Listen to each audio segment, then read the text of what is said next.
Bonjour. Comme à l'accoutumée, parlons de la Bible et la Bible ne parle que de Jésus-Christ. Du début jusqu'à la fin, il ne s'agit que de Jésus-Christ, donc parlons de Jésus-Christ.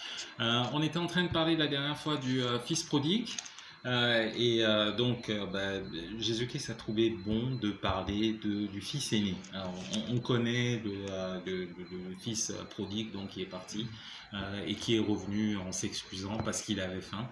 Et Dieu nous reçoit lorsque nous avons faim. Quelle que soit la raison pour laquelle nous sommes en train de revenir, nous n'avons pas à nous excuser en disant voilà, je reviens parce que j'ai besoin d'une femme, je reviens parce que j'ai besoin d'un travail, Parce que Dieu sait qu'une fois que vous êtes dans la maison, vous allez apprendre à l'aimer. Il vous apprendra comment l'aimer. Donc lui, il n'est pas inquiet du fait que vous soyez en train de revenir et que vous ayez quelques motifs pour revenir. Ce sont les hommes qui sont en train de vous dire ok, tu viens à l'église, mais il va falloir que tu fasses ceci et que tu fasses cela. Dieu n'est pas du tout dans ce type de contrat. Il est en train de se dire je t'aime, tant que tu es avec moi, tout se passe bien. Le fils aîné, donc, écoutez, à ce jour, on ne sait toujours pas s'il est rentré dans la maison. À la fin de l'histoire, on ne dit pas qu'il est rentré dans la maison. On n'est pas très très positif sur le fait qu'il est rentré dans la maison. Il est juste en train de discuter avec son père et il se tient à l'entrée. Lui, il ne veut pas rentrer, il n'est pas content. Ce qu'on oublie de dire, c'est que le fils aîné a reçu sa part de l'héritage au début de l'histoire.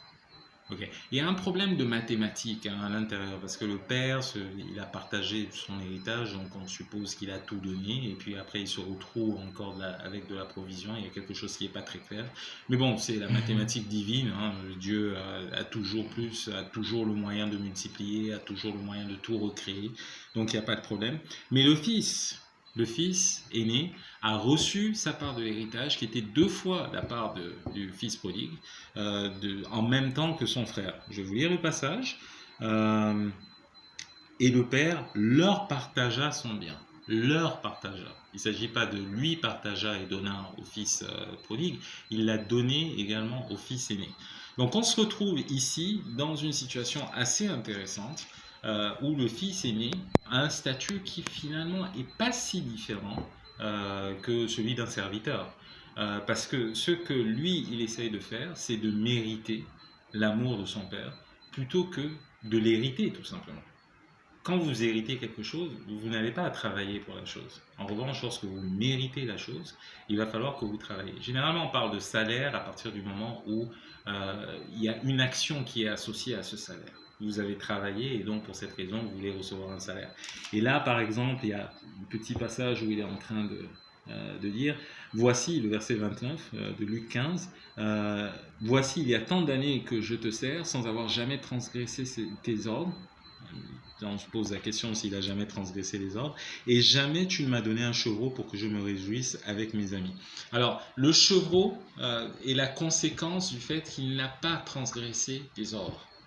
Soyons bien clairs. Lorsqu'on est en train de présenter la chose, il n'est pas en train de se dire « Ah, tu m'as pas donné un chevreau pour faire la fête. » Non, non, non. Il est d'abord en train de dire ce qu'il a fait. Et donc, par la suite, il est en train de se dire « J'aurais dû avoir telle chose. J'aurais dû mériter telle chose. » Donc, ce qu'il faut arriver à comprendre, c'est que finalement, c'est parce que nous sommes propriétaires que nous sommes en train de bien agir. Nous sommes en train de gérer, ici par exemple, nous sommes en train de gérer le troupeau, nous sommes en train de gérer les champs, parce que nous sommes propriétaires de la chose. Et non pas parce que nous voulons devenir propriétaires de la chose. Donc en fait, si nous espérons devenir propriétaires de la chose, nous travaillons pour un salaire. Le salaire, c'est qu'en fin de compte, on va nous donner une récompense. Voilà, vous êtes propriétaire.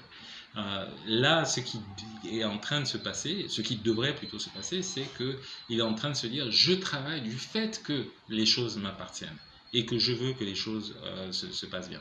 Et c'est un peu le paradigme dans lequel nous sommes placés actuellement par la mort de Jésus-Christ. À l'époque, nous étions obligés de respecter la loi parce que nous voulions être proches de Dieu, nous voulons nous rapprocher de Dieu.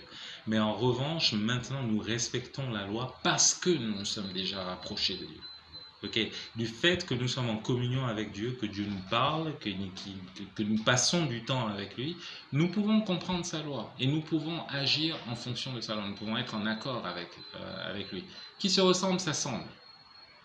On est bien d'accord. Qui se ressemble, s'assemble. Les mauvaises compagnies corrompent les bonnes mœurs, mais ça marche dans le sens inverse également. Les bonnes compagnies finissent toujours par convaincre les bonnes mœurs. Donc à partir du moment où vous êtes en présence de Dieu Tout-Puissant et de son amour, il n'y a absolument aucune chance que vous ne soyez pas en train de changer. Vous allez comprendre sa loi et à partir du moment où vous êtes en accord avec sa loi, au départ ça va commencer par le désaccord, à partir du moment où vous êtes en accord avec sa loi, vous finirez par agir de la façon qu'il s'adapte, conforme à la loi. Et c'est pas du tout la façon dont le fils est en train de voir. Lui, il est serviteur, donc il est en train de se dire, je travaille et normalement, j'aurais dû avoir une récompense. Ce qui prouve bien qu'on peut être dans la maison du Père, mais être loin du Père. On se retrouve avec deux fils qui finalement n'avaient aucune relation avec leur Père.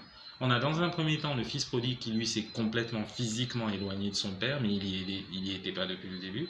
Et on se retrouve dans une deuxième situation avec le fils aîné qui lui était dans la maison, mais du fait qu'il était en train de fonctionner comme un serviteur, il n'avait pas de relation avec son père non plus. Donc le fils aîné, justement, l'une des preuves, le fils aîné n'avait absolument aucune idée de ce qui réjouissait son père. Voilà que le frère est parti, et lui, il est en train de dire, tu es en train de faire une fête pour ce fils-là. Voilà comment lui était en train de voir son frère. Et vous remarquerez que tous les gens qui ont une mentalité un tout petit peu religieuse sont toujours en train de se dire, ouais, mais qu'est-ce qu'elle fait là? Qu'est-ce qu'il est en train de faire là? Il a un petit style de vie qui n'est pas correct, pourquoi il est en train de vivre de la sorte, et en plus maintenant il est en train de venir à l'église. Ou en fait, on est en train de se dire que les gens doivent venir à l'église une fois qu'ils ont organisé leur vie, plutôt que de venir à l'église pour organiser leur vie. Et c'est un peu la mentalité religieuse que nous avons. Notre vie est parfaite, donc nous n'avons absolument aucun problème. Et donc pour cette raison, les gens qui doivent venir doivent également être des gens parfaits. Moi je me souviens du pasteur Ray Macaulay qui avait l'habitude de dire « Dans cette église, les gens parfaits ne sont pas acceptés ». C'était vraiment très très intéressant. Et donc on voit que l'ingrédient qui manque pour établir une relation, c'est en fait l'amour du Père. Le Père aime son Fils, mais le Fils n'a pas reçu l'amour de son Père. Et donc, il est toujours en train de se dire, il faut que je travaille pour arriver à gagner quelque chose. La conclusion que j'aimerais dire, la religion ne rapproche pas du Père, en fait. Ce n'est pas la religion qui rapproche du Père, mais c'est l'amour que le Père a pour vous. À partir du moment où vous avez réalisé l'amour que le Père a pour vous, vous vous êtes rapproché automatiquement de votre Père. Mais lorsqu'il s'agit de la religion, il est gentil, hein, il est en train de dire qu'en fait il respecte la loi, mais nous savons tous que personne n'a respecté la loi.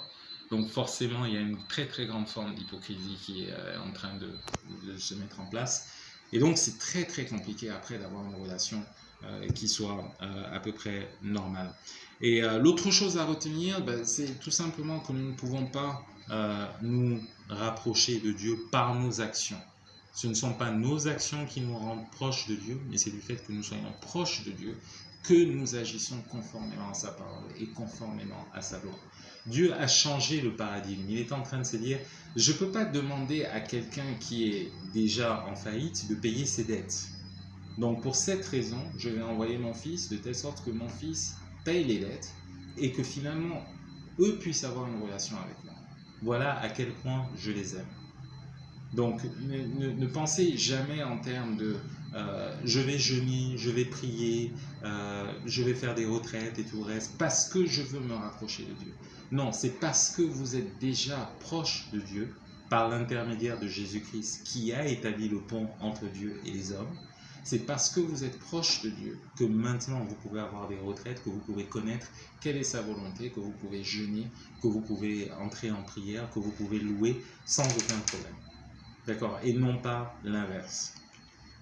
Voilà, écoutez, c'était ce dont je voulais vous parler aujourd'hui. On se reparle la prochaine fois, portez-vous bien. Que Dieu vous bénisse. Ciao.